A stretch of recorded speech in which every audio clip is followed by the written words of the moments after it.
Bonjour à tous et à toutes, je suis Coach Aminata et dans cette vidéo, je vais vous montrer comment euh, acheter vos crypto-monnaies avec l'indicateur MACD. C'est-à-dire, en conclusion, comment envoyer le robot dans le marché et se positionner avec l'indicateur MACD, qui est le moyen mobile. Donc ici, je vais partager mon écran. La première des choses à faire, il faut aller sur votre échangeur qui est votre portefeuille. Dans votre portefeuille, il faut aller sur votre échangeur qui est votre portefeuille. Ok, donc là, sur ce que je viens faire là, c'est connecté à Binance. Donc je vais dans Binance et je vais mettre de côté la somme exacte que j'aimerais que le robot prenne pour acheter la crypto-monnaie en utilisant le moyen mobile. Donc je viens ici sur Binance et comme vous le voyez, ça c'est la page d'accueil. Accueil marché, pardon. Comme vous le voyez ici, nous sommes sur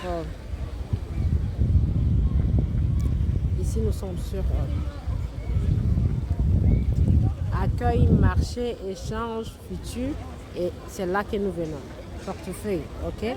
Je clique sur portefeuille et quand je clique sur portefeuille, je vais alors aller dans financement.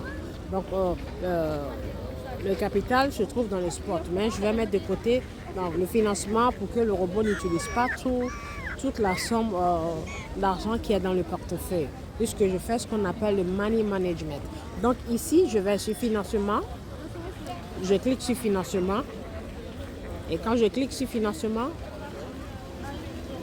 alors je vais venir cliquer sur transfert. Alors je clique sur transfert et je vais choisir la somme qui est USDT. Très souvent, quand vous venez ici, vous allez voir que c'est soit BNB, Bitcoin ou autre monnaie. Donc, il faut cliquer sur cette flèche-là pour choisir la monnaie exacte.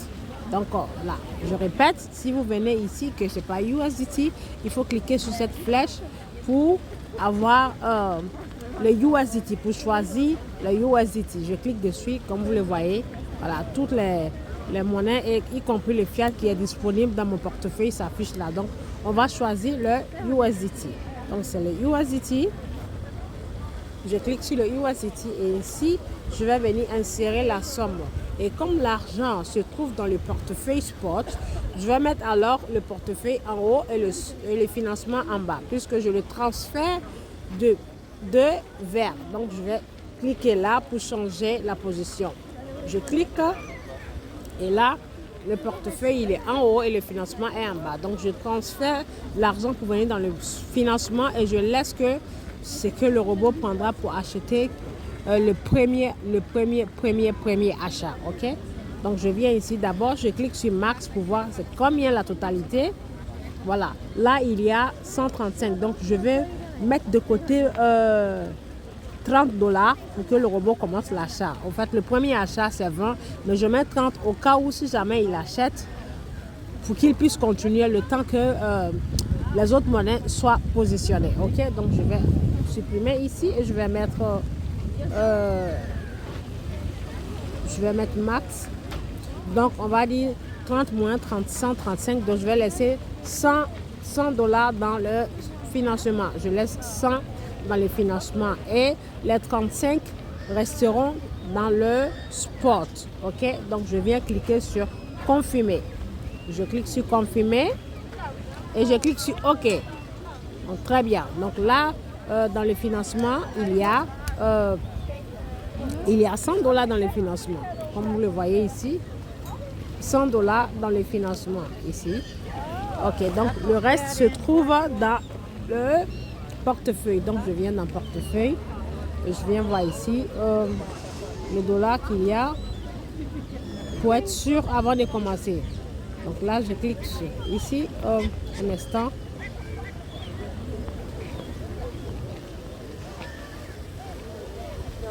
Là, les $35 sont là. Donc, je vais maintenant dans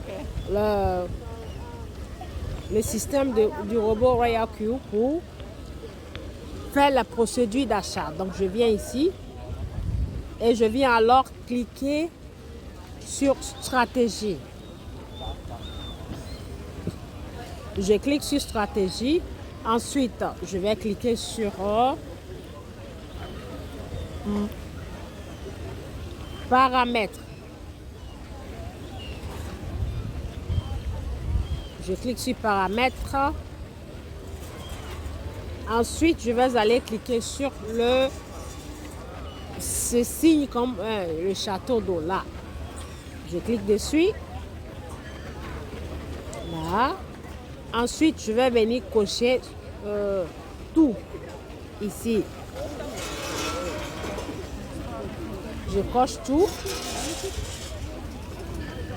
Ensuite, je vais venir cocher confirmer.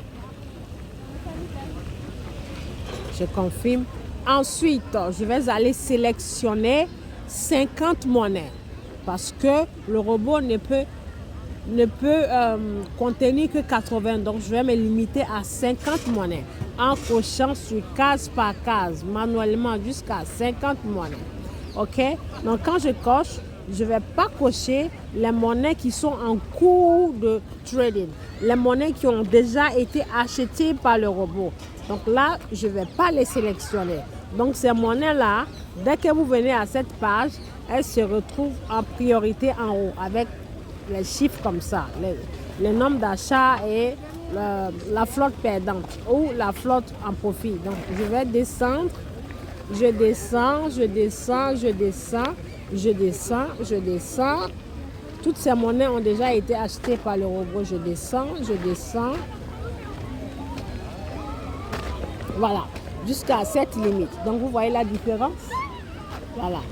Quand une monnaie a été achetée, vous allez voir ici les détails de l'achat, nombre de fois, le prix investi, le prix moyen, l'argent investi. OK? Mais là, celles qui n'ont pas été achetées s'affichent avec du 0,0. Là, 0,0, vous voyez là, il n'y a rien. OK. Donc, je vais commencer par les cocher. 1, 2, 3, 4, 5, 6, 7, 8, 9, 10.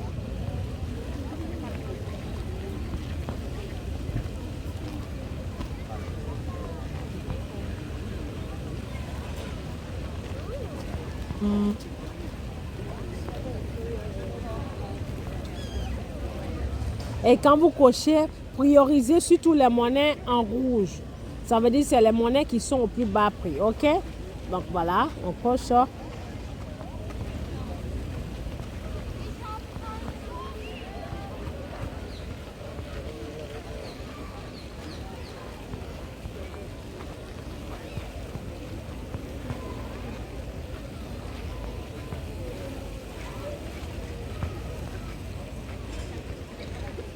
Voilà, donc je pense que j'ai coché 40 monnaies. Il n'y a pas comment on appelle, il n'y a pas de rangement par ordre. Vous cliquez n'importe quelle monnaie, mais priorisez celles qui sont en rouge.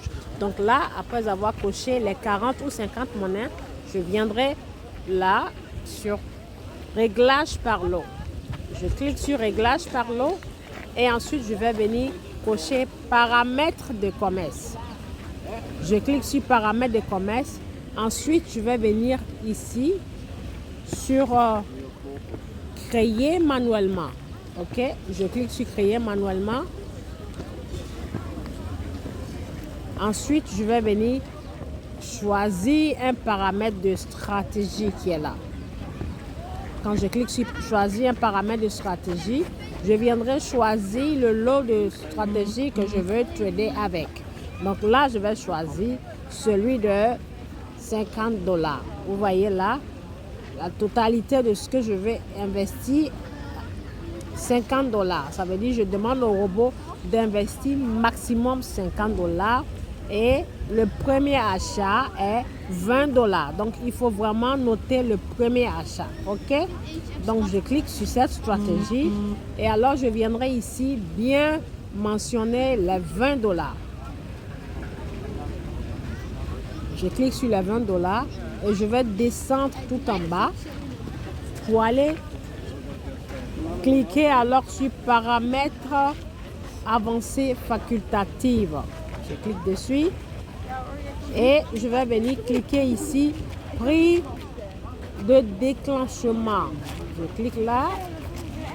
Ensuite, vous allez voir qu'il y a 3 indicateurs qui sont le RSI, le KDJ et le MACD. Donc, je vais venir cocher la case du MACD parce que c'est avec l'indicateur MACD que je veux que le robot achète la monnaie, qui est le moyen mobile.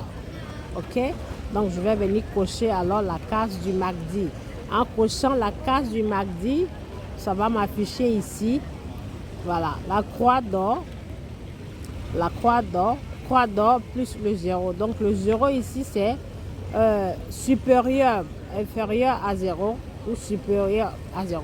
Donc là, je vais choisir inférieur parce que je veux qu'il achète que lorsque la croix d'or se passe inférieur, à l'inférieur du 0, c'est-à-dire en dessous du 0. Donc, je vais choisir celui-ci, OK, qui est inférieur. Celui-ci, il faut bien noter, celui-ci, quand vous cliquez dessus, c'est celui qui est au-dessus qui est le mieux, là, OK, qui est le meilleur. Donc, je clique dessus et ça s'affiche alors ici.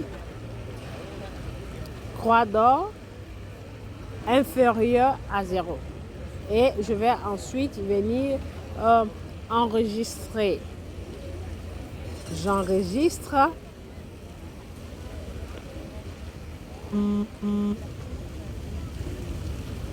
Enregistre et je viens confirmer.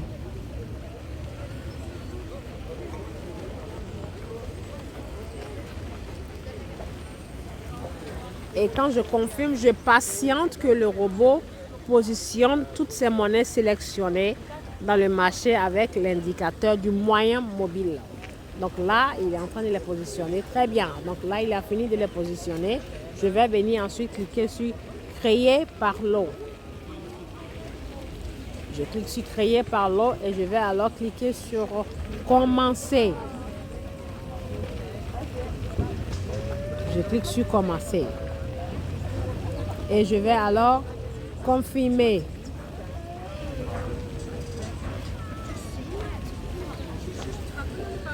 Et je laisse le robot positionner les monnaies dans le marché. Quand il finira de tourner, je vais vérifier s'il a acheté ou pas. Très bien. Là, il les a positionnés. Donc, je retourne en arrière en cliquant ici. Voilà. Je clique là-bas. Très bien.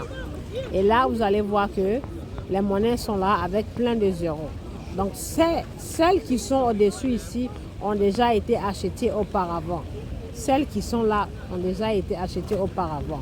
Donc là, il y a 3 monnaies auparavant en cours de trading. Non, 4 monnaies ou 5, oui. 1, 2, 3, 4, 5. Donc, je patiente à ce qu'il l'achète. Et la commande que j'ai passée avec le robot commence par 1000 sats ici. Donc là, je patiente jusqu'à ce que je reçoive une notification d'achat.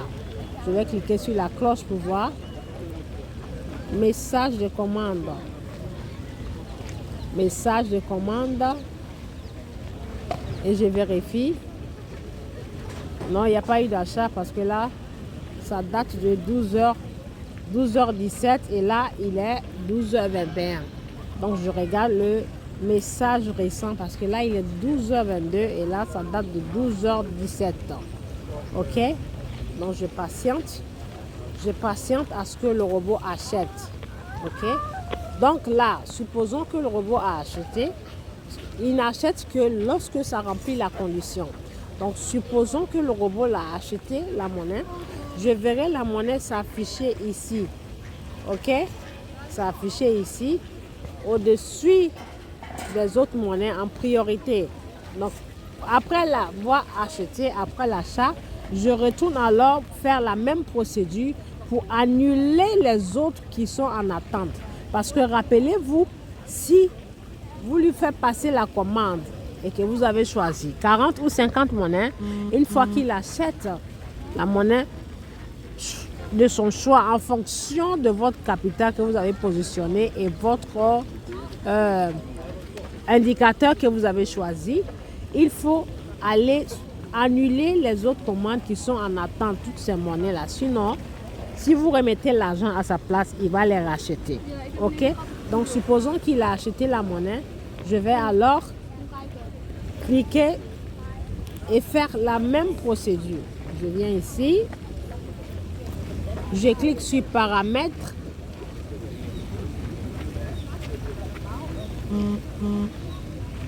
Après avoir cliqué sur paramètres, je vais cliquer là.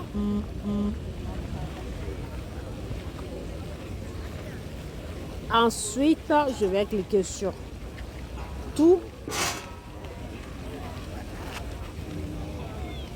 Ensuite, confirmer.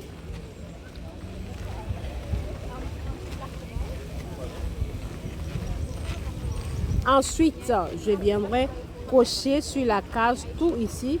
Parce que là, c'est pour aller supprimer le reste de la commande.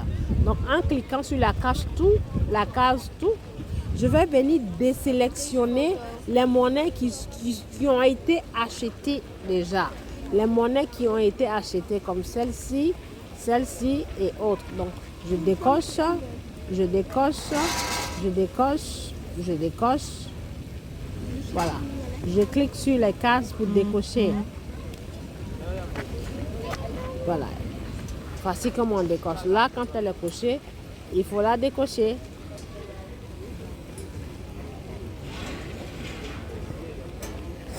Il faut la décocher. Voilà, il faut décocher. Donc, je décoche. Et là, les monnaies sont décochées. Donc, il reste celles qui sont en commande avec les 0 en vert. Donc, je viens cliquer sur réglage par lot encore une fois.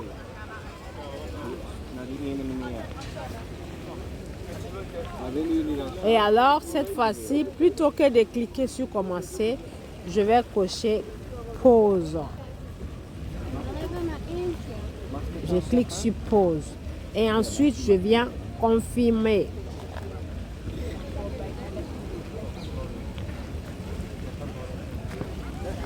Et là, il tourne. Il est en train d'annuler les commandes, les autres monnaies. Il tourne, il tourne, il tourne, il tourne, il tourne. Voilà. Donc là, la commande est annulée. OK? Donc vous voyez, il reste que les monnaies en cours de trade. Donc c'est magnifique. Donc, après avoir annulé, vous allez maintenant dans votre échangeur pour remettre le reste de l'argent que vous avez mis dans le financement à la place, dans le spot. C'est-à-dire, vous enlevez du financement, vous mettez dans le spot. Il ne faut pas oublier cette partie, c'est vraiment important parce que si vous ne le faites pas, quand la monnaie chutera, le robot n'aura pas les fonds pour les réapprovisionner et vous serez dans le rouge total. Donc, on n'oublie pas, la dernière option, la dernière procédure, c'est de cliquer sur financement. On clique sur financement. Voilà. On va cliquer maintenant sur transfert.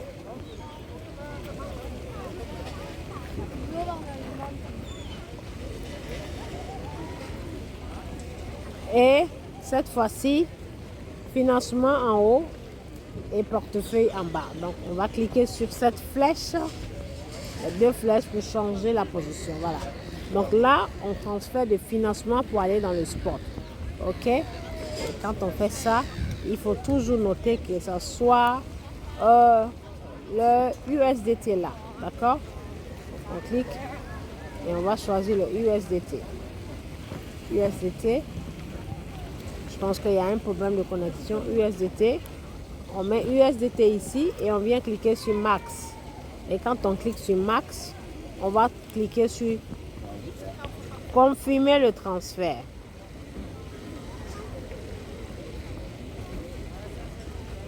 Confirmer le transfert et OK. Voilà, donc la somme de USDT revient alors dans le spot. Pour que le robot puisse continuer le trade avec. Donc j'ai une petite note à vous dire à la fin, c'est-à-dire je clique sur la monnaie. Chaque fois quand vous tradez une monnaie, il faut savoir ce que vous voulez comme option. Ne vous trompez pas pour aller mettre à la fois le... Ne vous trompez pas pour aller mettre à la fois le... comment dirais-je? ces deux boutons allumés. Non, ça ne se fait pas. Il faut que celui-ci soit allumé. Activer l'appel de marche, que celui-ci, il faut qu'il soit allumé. Et l'autre éteint. Voilà, il faut bien noter, il faut bien remarquer. Il ne faut jamais allumer les deux à la fois. Non. Si vous allumez les deux à la fois, ça veut dire vous confusez le robot et vous lui demandez de faire deux choses à la fois. Donc, c'est soit un ou l'autre. Donc, il faut toujours cliquer sur celui-ci pour qu'il soit allumé. Il faut qu'il reste allumé. Si jamais vous voyez que c'est éteint, c'est que soit le robot voulait continuer et il n'y avait plus d'argent, ou soit la limite que vous lui avez opposée, il a fait toute sa limite et il éteint automatiquement. Ok? C'est comme par exemple, vous lui avez imposé de faire 20 tours. S'il finit les 20 tours, il va éteindre automatiquement, il va s'arrêter automatiquement. Mais ne veut pas dire que le trading s'arrête. Il va vendre, mais pas acheter. Ok? Donc, il faut que ce bouton-là soit le seul à être allumé. Et ici, il faut que ça soit bien sur cycle. Ça veut dire que ça est d'un seul coup. Donc, pour ne pas vous confondre, il faut remarquer là. Il faut toujours vérifier là pour que ça soit sur d'un seul coup. Donc, je viens à la fin de cette petite vidéo. Merci beaucoup. J'espère qu'elle va vous être très utile. À très bientôt pour d'autres vidéos.